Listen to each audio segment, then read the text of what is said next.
On va parler de la question du pouvoir d'achat qui est au cœur de cette rentrée. On voulait se pencher spécifiquement sur le prix des carburants. L'essence n'a jamais été aussi chère en 2023. Le gazole atteint des sommets. Et Xavier Bertrand fait une proposition aujourd'hui. Le patron Les Républicains des Hauts-de-France souhaite une nouvelle ristourne de 15 à 20 centimes d'euros par litre. Pour tout le monde, voilà, il juge que cette nouvelle ristourne est indispensable de la part de l'État. Il est avec nous en direct et on va aller le voir dans quelques minutes. Mais juste avant, pour resituer un petit peu le contexte, on voulait faire le point avec vous, Magali Chalet. Est-ce qu'on peut rappeler un petit peu quelles aides au carburant ont été mises en place jusqu'à présent ?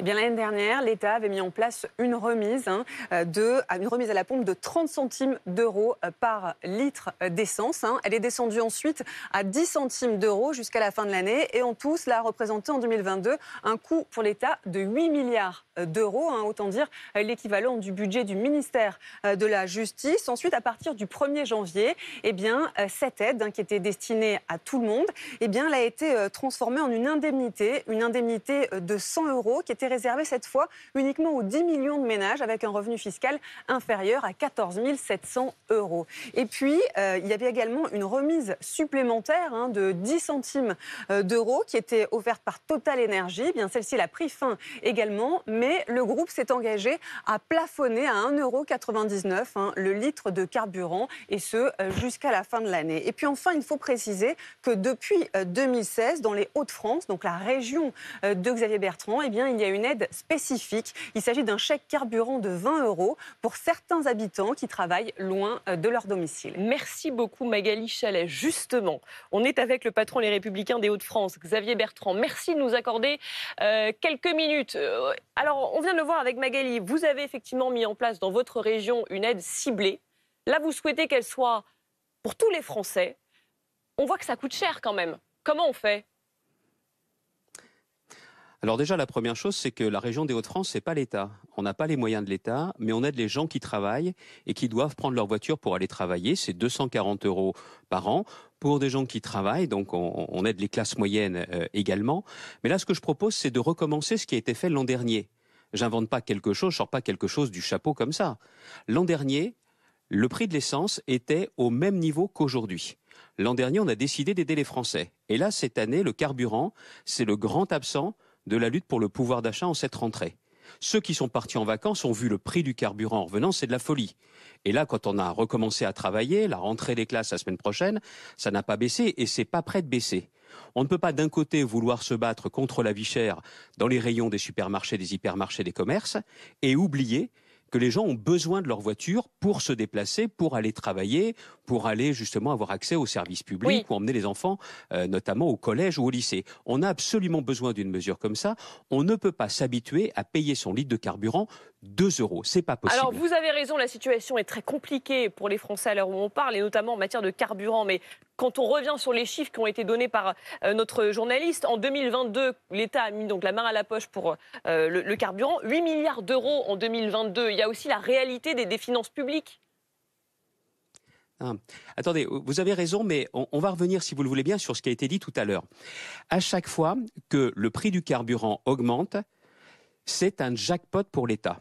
Parce que sur la hausse du prix du carburant, quand le carburant passe de 1,50 € à 2 €, il y a une part de taxe, la TVA, et l'État profite de cette hausse des prix. Je ne veux pas que l'État profite de cette hausse des prix. Non seulement la TVA s'applique sur le prix du brut, mais ça s'applique en plus sur la taxe intérieure sur les produits pétroliers. C'est-à-dire très clairement que c'est 2 fois. Moi, qu'il y ait justement des recettes pour l'État, on sait bien, on a besoin de recettes de l'État, mais que ce soit le jackpot, c'est ça que je critique. Et vous voyez, je ne dis pas qu'il faut faire 30 centimes comme l'an dernier. Je suis conscient de l'état des finances publiques. Mais en revanche, ce que je demande, c'est qu'on fasse une aide, 15 à 20 centimes, qui viendrait s'ajouter à celle de Total. Ce qui est vrai, c'est qu'on ne peut pas s'habituer à payer son litre 2 €. C'est pas possible. Et au moment de la crise des Gilets jaunes, rappelez-vous, c'était même pas 1,50 €, même pas 1,50 €. Alors, Xavier Bertrand, restez avec nous. Justement, sur le plateau, on a Loïc Signor, porte-parole de Renaissance. Vous voyez un petit peu exaspéré. Loïc Signor, en gros, il dit vous touchez un peu le jackpot parce que voilà, les prix montent et donc voilà, vous touchez de l'argent en plus. grâce aux taxes. C'est cette phrase qui a tendance à m'agacer, à nous agacer dans la majorité, parce que Xavier Bertrand, c'est pas la première fois qu'il le dit. Il le disait lors du congrès des Républicains qui visait à désigner le candidat des Républicains à l'élection présidentielle. Preuve que ça ne lui avait pas porté chance, monsieur Bertrand, parce que en réalité, les aides l'année dernière s'élèvent à 25 milliards d'euros pour un gain pour l'État de seulement, entre guillemets, 5 milliards d'euros. Par ailleurs, vous parlez d'aide généralisée. Quand nous avons fait cette aide généralisée, l'INSEE a relevé, c'est pas nous qui sortons ce chiffre, c'est l'INSEE, que cela avait profité à 25% des automobilistes les plus aisés. Quand nous avons ciblé en revanche les aides sur les gros rouleurs, les gros bosseurs, ceux que vous aidez aussi parallèlement dans les Hauts-de-France. Souvenez-vous, Gabriel Attal avait dit que c'était 8 milliards, l'équivalent du budget du ministère de la Justice. On nous avait reproché que c'était une usine à gaz. Donc maintenant, soyons cohérents et avançons ensemble. Je sais que la région des Hauts-de-France finance la mise en place d'un boîtier bioéthanol. C'est une bonne chose, ça va dans le bon sens. Nous allons à l'automne, et Clément Beaune, le détariat, le ministre des Transports, dévoiler le plan de la voiture électrique à moins de 100 € par mois. Des entreprises, des marques françaises se sont engagées à nous suivre là-dessus. Aidez-nous également là-dessus, mais c'est la fin du quoi qu'il en coûte. Nous sommes à 3 000 milliards d'euros de dettes. Nous avons plus de sorties d'argent que de recettes. À un moment donné, soyons cohérents, Monsieur Bertrand, et je crois que vous l'avez été dans votre parcours politique. On n'a pas d'argent magique, même si je suis d'accord, c'est un discours difficile, c'est un discours de réalité, et qu'il faut tenir face aux Français sans mentir. Après, et je suis sûr que vous aiderez là-dessus, il faut convaincre les grands industriels. Total fait un geste jusqu'à la fin de l'année. Essayons de convaincre les industriels de nous suivre collectivement là-dessus. On va laisser répondre déjà Xavier Bertrand. C'est vrai que il l'a rappelé, Loïc Signor, avec l'état des finances publiques, tout ce que ça a coûté l'année dernière, ça semble difficilement faisable, ce que vous demandez. C'est la raison pour laquelle l'an dernier, ça a été 30 centimes. Je n'ai même pas parlé de 30 centimes. Je parle de 15 à 20 centimes. Je parle d'utiliser le surplus de TVA qu'il y a avec la hausse du prix du carburant. Vous l'avez fait l'an dernier sous la pression des députés Les Républicains. Sont eux qui ont réussi à imposer cette mesure et vous l'avez acceptée. Pourquoi vous l'avez accepté quand le prix du carburant était le même l'an dernier et que là, cette année, vous dites non? Le ministre de l'économie a réuni les distributeurs et les producteurs sur nombre de produits alimentaires, produits d'hygiène. C'est la même chose qu'il faut faire avec l'ensemble des acteurs. Total nous a dit on va plafonner à 1,97 €, dites merci. Non. Il faut voir aussi avec Total pour aller plus loin et voir aussi les autres distributeurs que Total. Ce que je veux vous dire, c'est quand vous dites 8 milliards, c'est pas vrai. La vérité, c'est que, encore une fois, quand il y a une augmentation du prix, il y a les taxes qui gonflent anormalement. C'est ce surplus que je veux que l'on rende aux Français. Et comprenez bien une chose. Vous savez, je gère une région, je sais pertinemment qu'il faut savoir compter dans la vie. Mais le problème que nous avons aujourd'hui, c'est que les gens n'y arrivent plus. Ils n'y arrivent plus. Que ce soit en faisant leurs courses alimentaires, que ce soit sur les produits d'hygiène. Dans les supermarchés, un directeur de supermarché m'expliquait que même sur des ventes comme le dentifrice, sur les couches, aujourd'hui, il y a une baisse des ventes alors que les Français en ont besoin. Il y a les fournitures scolaires. L'essence, en plus, c'est insupportable. Et je n'ai pas envie que l'on traverse à nouveau une crise comme celle qu'on a pu connaître. Et là, encore une fois, on sait pertinemment qu'il vaut mieux anticiper. C'est ça que je propose. Alors, Xavier Bertrand, justement, dans votre région, on y revient, vous avez proposé, vous, une aide ciblée. Là, vous demandez est-ce que le gouvernement mette en place une aide globale. Pourquoi est-ce que vous, dans votre région, vous ne mettez pas une aide globale alors? Et est-ce qu'il ne faudrait pas une aide plutôt ciblée pour aider les foyers les moins aisés? Alors, c'est ce qu'indiquait le député sur votre plateau. C'est qu'il y a eu une aide ciblée. Ben, ça n'a pas marché. Il y avait 11 millions de bénéficiaires, il y a 6 millions qui en ont profité. Pourquoi? Dès que c'est compliqué, ça ne marche pas.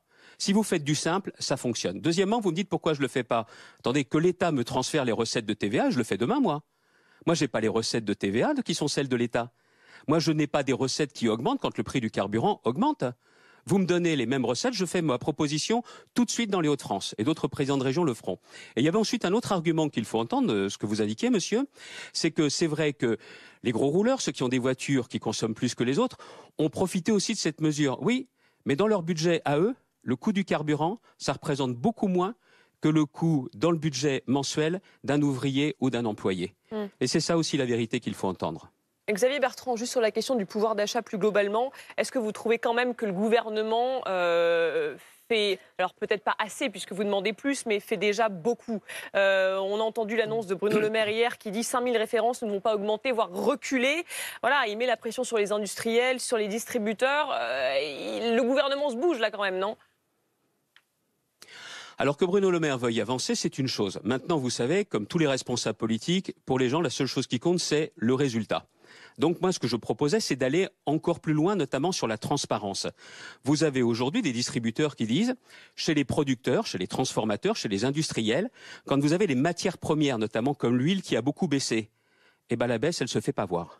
Donc il faut qu'on ait une transparence complète avec un observatoire assez large pour que l'on puisse montrer que si les matières premières augmentent, il n'est pas anormal que les prix augmentent, mais si les matières premières baissent, les prix doivent baisser. C'est toujours pareil pour les Français. Dès qu'il y a les matières premières où le prix du pétrole augmente, c'est un effet turbo. Tous les prix augmentent tout de suite. Justement, mais quand ça baisse, alors là les gens attendent bien longtemps pour que les prix dans les rayons ou à la pompe baissent. C'est ces délais-là qui sont très différents en cas de baisse ou en cas de hausse, qui sont incompréhensibles et inacceptables. Justement, est-ce qu'il a raison dans sa méthode de faire du name and shame, le ministre de l'économie? Il y en a de nommer des industriels qui ne jouent pas le jeu, Pepsi, Unilever, etc. Est-ce qu'il a raison de le faire, Xavier Bertrand? Évidemment. Puis n'oubliez pas des grandes sociétés comme Nestlé qui doivent aussi jouer le jeu à fond. C'est pas notamment les plus exemplaires aussi en matière sociale, en matière de maintien de l'emploi. Il faut aussi qu'elles soient exemplaires sur les prix. Mais il faudra aussi le faire notamment sur les distributeurs. Quels sont ceux qui justement jouent le jeu? Il ne faut pas oublier en revanche qu'il y a deux acteurs qui sont à préserver. Le consommateur qui aujourd'hui rencontre les pires difficultés et aussi les producteurs, nos agriculteurs, parce que d'une façon ou d'une autre, ce n'est pas eux qui doivent se retrouver davantage étranglés qu'ils ne le sont aujourd'hui. Il faut absolument les protéger, consommateurs et producteurs. C'est là que va ma préférence, je l'assume. Merci beaucoup, Xavier Bertrand, pour avoir répondu à toutes nos questions. Merci à vous. Sur ce plateau, on est également avec Cécile Denré, grand reporter économie et sociale BFM TV. Bonjour à vous. Bonjour. Et Thomas Soulier, chef adjoint du service politique de BFM TV.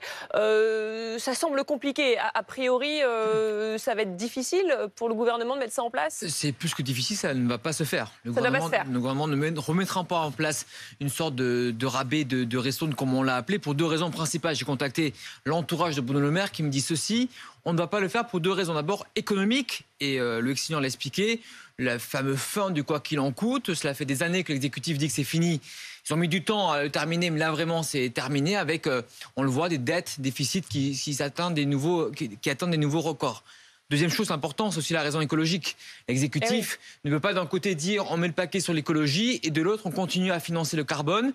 Il y aurait là une forme de paradoxe politique. Vous savez, entre la fin du mois et la fin du monde, il y a souvent un clivage. Là, on essaie de réunir un petit peu les deux. Mais la vraie raison, elle est politique. C'est qu'Emmanuel Macron, aujourd'hui, ne veut plus du tout apparaître comme un président interventionniste, keynésien, qui va aider tout le monde à la même hauteur. Il veut redevenir un petit peu... Ça, c'est terminé. Ça, c'est terminé. Il veut redevenir un petit peu le président libéral, moins interventionniste. Et donc, au-delà des raisons économiques et écologiques, c'est surtout et avant tout une raison politique. Pourquoi? Et Xavier Bertrand a raison sur un point. C'est que pourquoi, il y a un an, ils ont fait cela et qu'un an plus tard, avec le même niveau du prix de l'essence, avec la même inquiétude pour l'écologie, avec le même niveau de finances publiques, on fait différemment. Ça prouve que la politique a pris le dessus sur le reste. Cécile Denré, est-ce que les prix vont continuer à augmenter? Qu'est-ce qu'on peut dire aux téléspectateurs qui nous regardent, qui sont inquiets? Est-ce que les prix de l'essence vont continuer à augmenter dans les prochains jours, les prochaines semaines? C'est peut-être la lueur d'espoir, c'est que les analystes du secteur disent qu'on serait plutôt à un plafond. En réalité, si les prix, ils ont explosé ces derniers mois, avec un gazole qui a quasiment augmenté de 17 centimes par litre depuis 2 mois et un samplon 95 de 12 centimes par litre depuis 2 mois. C'est parce que l'Arabie Saoudite a décidé de réduire sa production au début de l'été. Au milieu d'été, a dit on va peut-être même encore la réduire. Le marché, il a absorbé toutes ces données, donc on serait plutôt, là, à l'heure où on se parle, à un plafond. C'est vrai qu'il y a un sentiment aussi de prix psychologique. Frôler les 2 euros, 2 euros, ça semble beaucoup. Maintenant, ce qui est décidé, c'est que ce soit le consommateur qui absorbe ces variations et que ça ne soit plus au gouvernement de payer les 10 centimes ou les 20 centimes de différence pour faire en sorte qu'on soit en dessous des 2 euros. De toute façon, on est dans un contexte inflationniste qui ne cesse de se poursuivre. On ne sera qu'à 2% probablement qu'en 2024-2025 d'inflation. Donc il va falloir que le consommateur, petit à petit, il s'habitue, il adapte sa conso, ses déplacements à ces données. Eh oui, mais c'est peut-être plus facile à dire qu'à faire. Évidemment. On parle de la dimension politique, c'est la fin du quoi qu'il en coûte. On parle de la dimension écologique qui, évidemment, est primordiale. Mais Loïc Signor, on parle beaucoup de déconsommation aussi en ce moment. Ces Français qui, concernant notamment la nourriture, se privent d'un repas pour les cas les plus extrêmes ou alors alors changent leur mode de consommation, donc ne mangent plus de viande, etc. Ça concerne aussi le carburant, sauf que là, c'est plus compliqué de s'en passer, peut-être parce qu'il faut aller au travail, etc. Qu'est-ce qu'on fait alors ? Qu'est-ce qu'on fait ? On agit depuis des années maintenant, et notamment face aux crises exogènes. En ce qui concerne le carburant, les décisions politiques en Arabie Saoudite ou en Russie qui concentrent ses efforts financiers sur la guerre en Ukraine. Il faut aussi savoir transformer nos modèles. C'est facile de dire la transition écologique, c'est encore plus facile de dire on en fait abstraction totalement quand depuis des semaines, y compris sur ce plateau et dans vos reportages, on montre des feux de forêt, des sécheresses majeures, et qu'on va annoncer dans quelques semaines, le président en tout cas annoncera des efforts financiers aussi sur la transition écologique. Toutefois, il ne faut laisser personne au bord de la route. Oui, mais en attendant, vous avez annoncé septembre vert et les prix augmentent. Et septembre vert, quand des analystes annonçaient mars rouge, qui n'a pas eu lieu, c'est extrêmement... Les prix étaient très élevés au mois de mars, et c'était vraiment le pic aussi de l'année. Importante que certains analystes pouvaient le prédire. C'est aussi difficile à analyser qu'à apprécier politiquement, je suis d'accord. Il faut avoir un discours de vérité, de transparence par rapport aux faits. Sur le carburant, pourquoi avoir changé de pied ? À un moment donné, quand on est à 3 000 milliards de dettes, quand on ne peut plus absorber cette dette et ce déficit, il faut faire des choix. Parfois difficiles, effectivement, mais il faut aussi trouver des solutions de transformation. Je vous parlais tout à l'heure du plan de la voiture électrique à moins de 100 € par mois. Certains industriels le proposent déjà, ça va dans le bon sens. L'État va prendre sa part dans cette annonce à l'automne, et c'est une transformation impérieuse de modèle pour aller, évidemment, comme Thomas Soulier le disait, vers éviter la fin du monde, et tout en essayant de préserver les gens de la fin du mois. En tout cas, vous dites à Xavier Bertrand que ça n'aura pas lieu, cette ristourne pour tout le monde sur le carburant. Non, ça n'aura pas lieu parce que ça a profité aux plus aisés d'entre nous, et donc ça n'a pas porté ses fruits, cette ristourne, l'année dernière. Merci à tous les trois.